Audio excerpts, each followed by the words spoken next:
В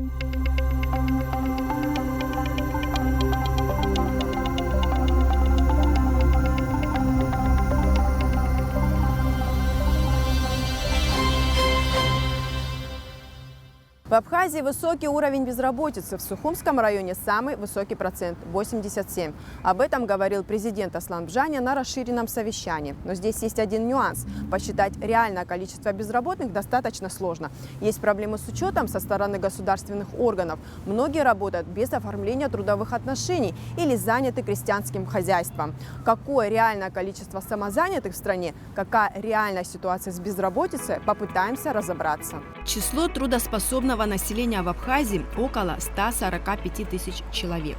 Официально занятых 43 тысячи человек. Уровень безработицы высчитывается по этим цифрам. Это официальные данные. Из-за отсутствия учета определить реальный уровень безработицы сложно. Есть объективные цифры по государственным организациям и юридическим лицам. Но есть еще бизнес и индивидуальные предприниматели. Тут все намного сложнее. Впервые президентом страны публично озвучены данные по проблеме безработицы Абхазии. В территориальном масштабе цифры, конечно же, вполне впечатляющие. И в целом по стране цифры тоже достаточно серьезные. Но нужно понимать одну вещь. Президент ведь не просто так взял откуда-то эти цифры, ему эти цифры подготовили его соответствующие структуры. На что они ссылались, скорее всего? Значит, у нас есть два показателя, две официальные цифры. Первое – это количество трудоспособного населения, которое составляет порядка 144 тысяч человек. И число официально занятых по официально учтенным предприятиям. Это порядка 40 тысяч человек.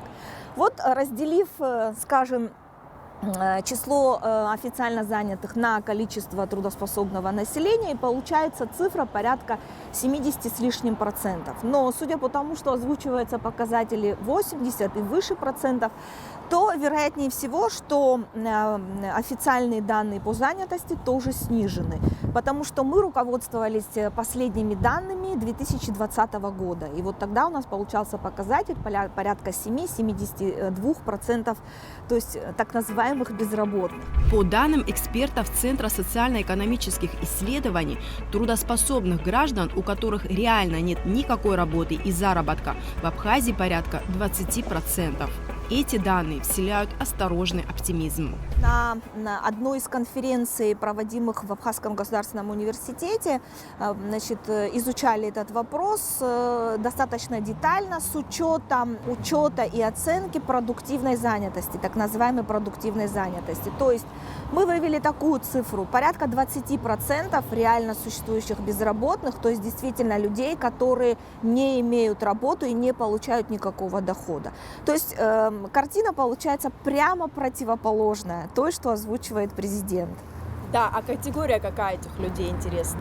Вот эти 20% не работающих. То есть это люди, которые действительно не получают никакого дохода, они нигде не работают. Сюда же могут быть включены и студенты. Да, и сюда же могут быть включены и домохозяйки. Хотя по закону, допустим, о занятости населения, эти категории, в принципе, относятся к занятому населению. То есть где-то порядка 20. С этими цифрами могут поспорить. Я знаю, что и существуют другие эксперты, которые говорят, что у нас практически нет безработицы. Да, кто-то называет цифру в 5%, но, опять же, исходя из имеющихся данных, да, мы должны только лишь оперировать этими цифрами. Трудовой кодекс Абхазии дает определение занятости, но в нем отсутствует понятие «безработный». Парламентарии, по-видимому, решили, если мы признаем, что в стране есть безработица, то государству надо будет выполнять обязательства по выплате пособий. В итоге официально зарегистрированных в качестве безработных граждан в республике нет. Официальным нормативным документом, регулирующим вопросы занятости, вопросы рынка труда вообще, является Трудовой кодекс Республики Абхазия, который был введен в действие с 1 января 2017 года. До этого действовал закон о занятости населения. Кстати, вот закон о занятости населения давал очень четкую классификацию, кого относить к занятым. И вот там в составе этой классификации, значит, были люди, которые работают официально по найму, домохозяйки, студенты, военнослужащие, самозанятые. Все эти люди, все эти категории относились к числу занятого населения. Безотносительно того, получают они какой-то доход или нет. Сейчас существует другое определение занятого населения, но не дается классификация. То есть в Трудовом кодексе, кого конкретно относить к занятым, у нас такого нет. Более того, отсутствует понятие безработного, то есть кого считать безработным и кого относить к этой категории. Вот поэтому, используя вот такие методы расчетов, и образуется вот такой показатель порядка 80%, который озвучивает президент. Умышленно законодатель убрал понятие «безработный» в Трудовом кодексе, потому что понятие «безработный» предполагает выплату пособия. То есть статус безработного, когда человек регистрируется в качестве безработного, какое-то, пусть даже номинальное пособие по безработице он должен получать. Исходя из того, что опять-таки наши финансовые возможности, ресурс не позволяет выплачивать такое пособие, соответственно, законодатель умышленно убрал это понятие из Трудового кодекса, и сейчас мы используем понятие «гражданин в поисках подходящей работы». Вот. И еще такой момент, что с одной стороны да, а с другой стороны, учитывая, что у нас нет персональной карточки налогового учета, налогоплательщика, исходя из этого, мы не можем точно сказать, действительно ли человек, который регистрируется в качестве безработного человека в поисках подходящей работы, является ли безработным, потому что мы не можем проверить по единой базе, мы не можем отправить запрос в налоговую, потому что налоговая тоже не располагает такими данными на сегодняшний день. Но я знаю, что налоговые органы работают над этим вопросом, и планируется создание единой базы, которая будет предоставлять такую информацию уже индивидуально по каждому налогоплательщику. Определить точное количество работающих граждан республики сложно из-за неформальной занятости населения. Кто считается самозанятым? По российскому законодательству самозанятый – это человек, который платит специальный налог на профессиональный доход. А что говорит абхазское законодательство? Самозанятыми по определению в нашем, опять же, законодательстве такого понятия нет, то есть оно не расписано, но существуют другие методики, определяющие того или иного человека как самозанятому. То есть если человек работает и получает какой-то доход, но официально нигде не зарегистрирован, он и есть самозанятый. Понимаете, говоря вот простым языком, мы же не можем с вами отнести жителя села, который имеет свое подворовое хозяйство, который занимается выращиванием птицы, скажем, животных и так далее, реализующий эту свою продукцию на рынке, получающий какой-то доход. Мы же не можем его отнести к безработному. Но официально он нигде не занят, не зарегистрирован, он не получает никакого дохода, ну как бы официального дохода, да.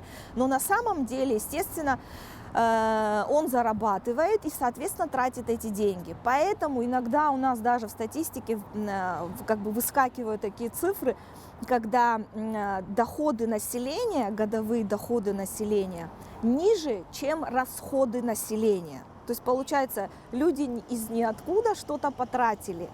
То есть это вот такая, знаете, картинка, когда мы сопоставляем некоторые данные, и вот этот теневой сегмент, он всегда выскакивает на поверхность.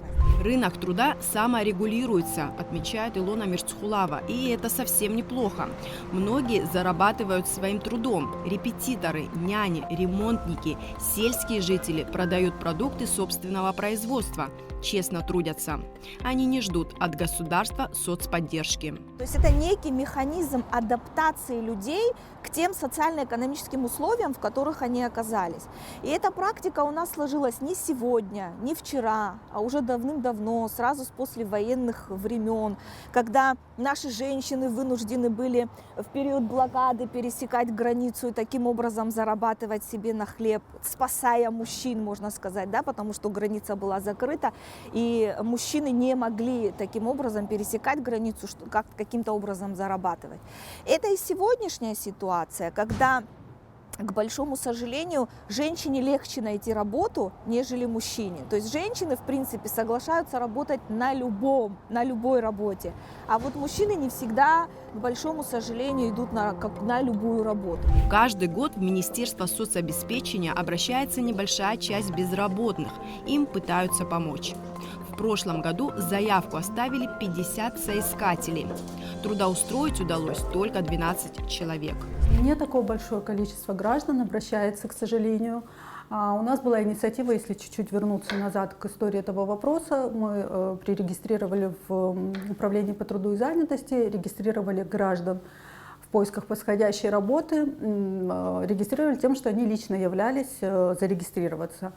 Соответственно, была инициатива, был создан сайт, теперь можно онлайн зарегистрировать свою заявку на поиск подходящей работы. Мы думали, что после появления сайта и такой возможности как-то это облегчит для граждан обращение. В соответствии с этим мы думали, что поток таких людей будет выше, но этого не произошло. За прошлый год там порядка 50 человек обратилось. Но проблема в том, что и у нас не такой большой ресурс для трудоустройства. Из этих 50 человек мы смогли трудоустроить там порядка 12 человек, и то мы не знаем последующие. То есть мы направили, рекомендовали, направили в соответствующие организации, которые нуждались в сотрудниках, но о дальнейшей судьбе, заключили ли они трудовые взаимоотношения, мы не в курсе, так как повторно они к нам не обращались. Трудовой кодекс обязывает работодателей информировать Министерство соцобеспечения о наличии вакантных мест. Работодатели этого практически не делают. Серьезной проблемой, значит, в нашем обществе является также, знаете, такое отсутствие объективной информации об имеющихся рабочих местах и вообще о ситуации на рынке труда. Вот этот разбалансированный механизм иногда даже вводит людей в заблуждение. Вот в 2006 году, когда существовал еще Центр занятости при Министерстве труда и занятости, значит, там создавалась такая информационная база, достаточно серьезная, куда мог обратиться любой человек по вопросам трудоустройства. И вот на тот период я очень хорошо помню, что количество предложенных вакансий было больше, чем количество лиц, обратившихся по вопросам трудоустройства. То есть на тот момент были реальные рабочие места, но просто люди не обращались, либо считали это не необходимым, либо просто не знали, что такая служба существует.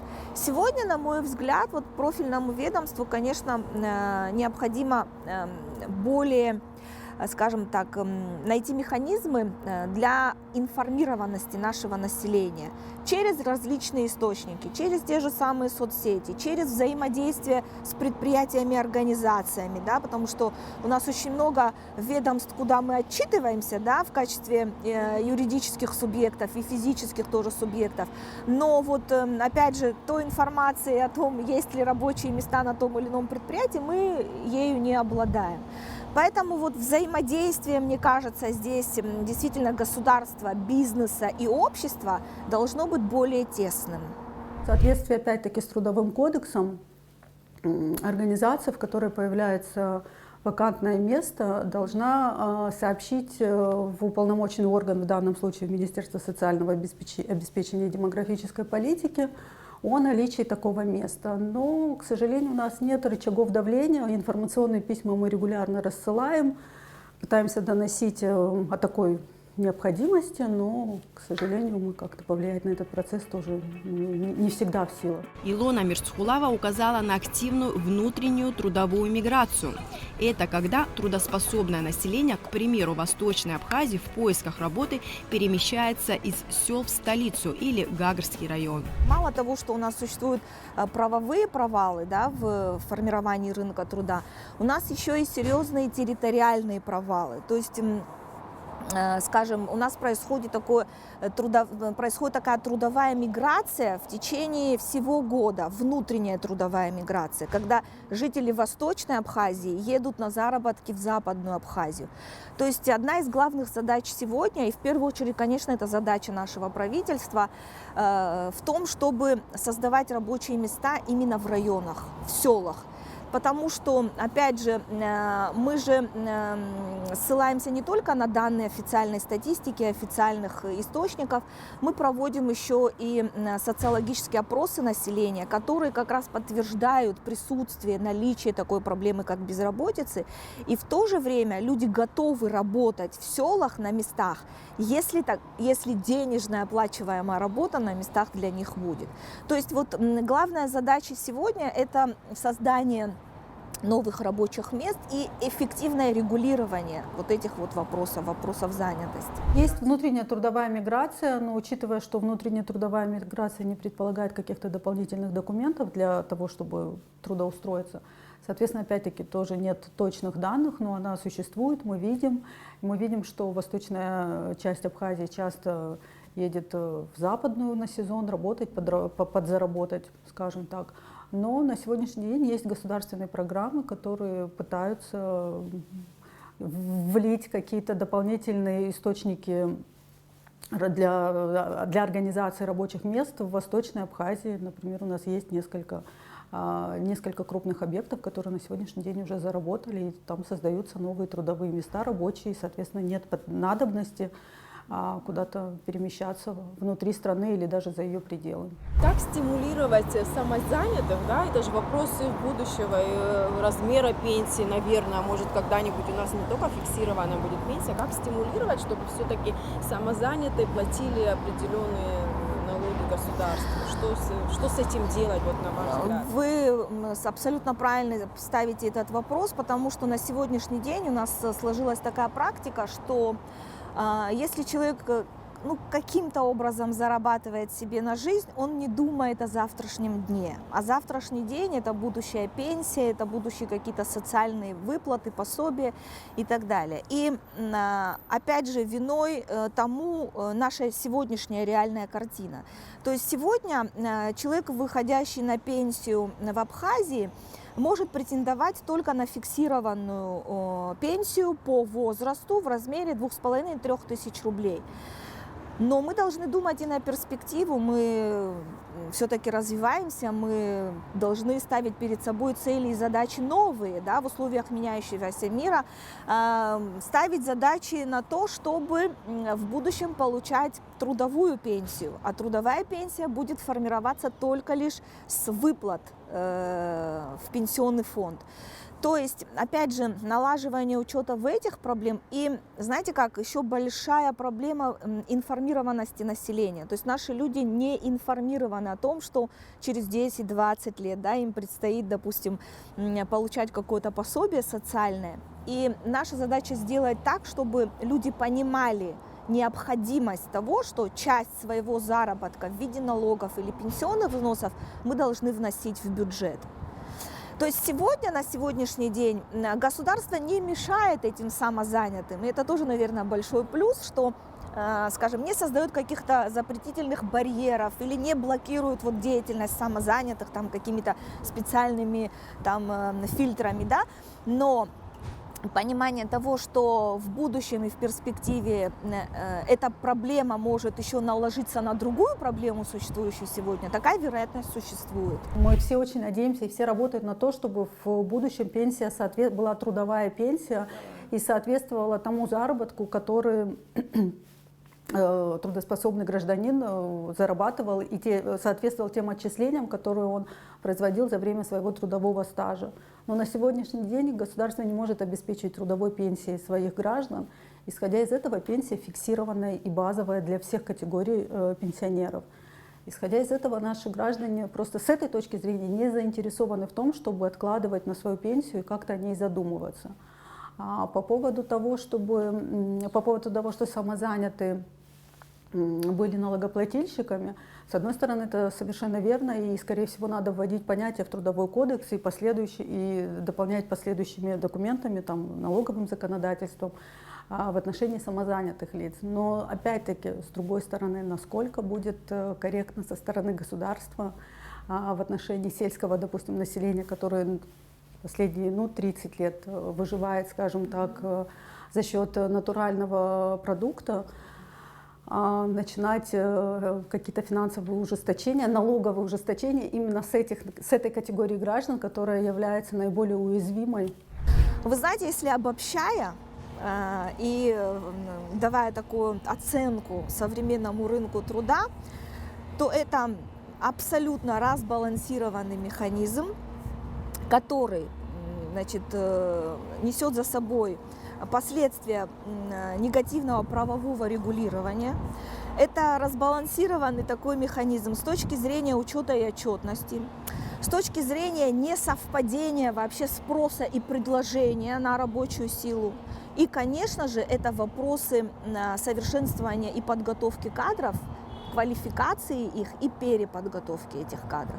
То есть, знаете, у нас все сейчас сложилось в один такой клубочек, который нужно потихонечку уже разматывать и каждую проблему решать уже отдельно. Но опять же, заниматься вопросами рынка труда точечно, как точечным проектом, это тоже не даст никакого ни экономического, ни социального эффекта. У нас нет программы содействия занятости населения, которая должна была бы, по идее, вписана быть гармонично в общую социально-экономическую программу страны нашей в целом. Потому что мы же должны создавать новые производства, для этого мы должны понимать, какие нам нужны кадры, какие нам нужны специалисты и сколько их нужно создать.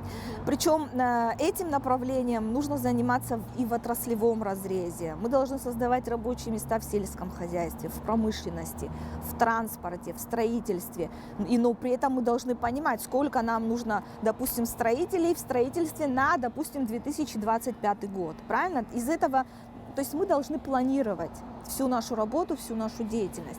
А вот отсутствие вот такого вот инструмента, эффективного инструмента планирования в нашей стране как раз и дает вот эти сбои. Потом, вы знаете, мы очень часто же говорим о необходимости привлечения инвестиций в нашу страну. Это сейчас стало неким трендом, да. Да, мы привлекаем инвестиции. Инвестиции привлекаются для чего? Для того, чтобы создавать какие-то производства, создавать какие-то объекты, чтобы в них работали люди. А кто будет работать в этих новых инвестиционных проектах? Нацелены ли эти новые инвестиции на то, чтобы отечественные граждане, наше население работали на этих предприятиях? Потому что из практики могу сказать, что в том же самом туризме очень многие гостиничные комплексы, они ведь не берут на работу местное население. Да, они привозят сюда мигрантов, трудовых, и люди работают именно, зарабатывают деньги, вывозят наши деньги из нашей страны, понимаете? И вот в данном случае, наверное, уже нужно обязать. Это не только вопрос квалификации, это, знаете, моменты психологические, это моменты, связанные с оплатой труда, это и моменты размещения производительных сил, понимаете, здесь все в комплексе. Но в первую очередь, конечно, инвестор предпочитает дешевую рабочую силу. Иногда наши граждане уже не хотят чувствовать себя ущемленными. Вот поэтому здесь нужно подходить, знаете, так и с точки зрения действительно национальных каких-то особенностей и создавать условия для работы именно местного населения. Эксперты убеждены, необходима цифровизация госорганов. Только так можно наладить точную систему учета и отчетности. Тогда будет понятно, сколько в стране трудовых ресурсов, реально безработных, каковы спрос и предложения на рынке труда. В этом случае статистика по безработице будет не такой уж мрачной.